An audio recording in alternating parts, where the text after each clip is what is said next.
Hello. Looking at your Wayne Gmail Google Calendar, the easiest way to get something added to your calendar is to simply click on the calendar in the area where you'd like the event to appear. Well, let's say on Tuesday, December 20th, I'd like to add an item at 8 o'clock in the morning. If I click in this box, a, a very quick add box will appear, and I can just add meeting at MWE, Maplewood Elementary, with Jenny. And I can click create. So at 8 o'clock, I've got an item on my calendar that is a meeting at Maplewood with Jenny. Now, if I'd like to edit this particular item, I can click on the item itself and it'll pull up a different page and I can change the date, the time, everything like that about this item. Let's say I can change this to 8:15. By default, it'll make it an hour long. I could make this 8:15 to 8:45 if I'd like. I can modify where it will be. I can put a description in here if I'd like to and click save at the top. So now this meeting is at 8:15. It goes from 8:15 to 8:45, and you can kind of see that in the list right here on my calendar. However, also, if I'd like to go ahead and enter a meeting at 11 o'clock, and I want this to be, I don't want to create it and then have to go back into it. I can just click edit event right here, and I get taken to this page. Or I could just from this page right here, go up here and click create, and I'm taken to the same page anyway. So here I could say meeting at BDH with John.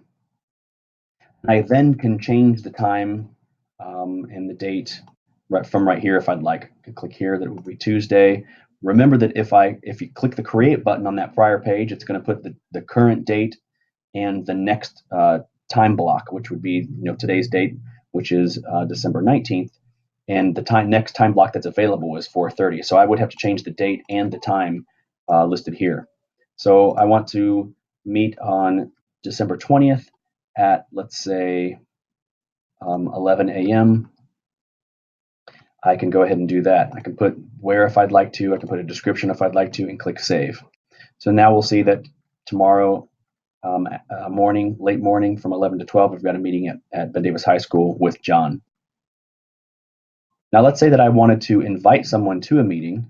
I can go at 1 o'clock tomorrow, click right here. I can just go ahead and click edit the event. So I've already got the time at 1 o'clock tomorrow set in here. So I can say that I want to go to Roby with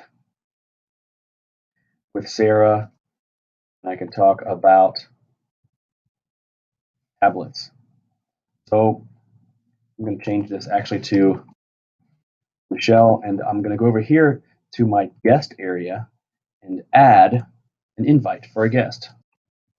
And I will request that my friend, colleague Michelle Eaton join me. So now her email has been added down here under the guests, as well as Lil Joe Campus, which is the account that I'm showing you how to use right now. And this is going to be where? At the Roby conference room. Now, what I have not done yet is I've not reserved this room right here. I'll show you how to do that in a different video. You can click on the website and select, click on reserving rooms, and I'll add the rooms piece in here. So I'm just saying that we're going to meet at this location. Michelle and I are going to meet at Roby at this time and this date. If I click save, would you like to send invitations? Yes, I want to send invitations. And so now Michelle would have this as a request on her calendar as well.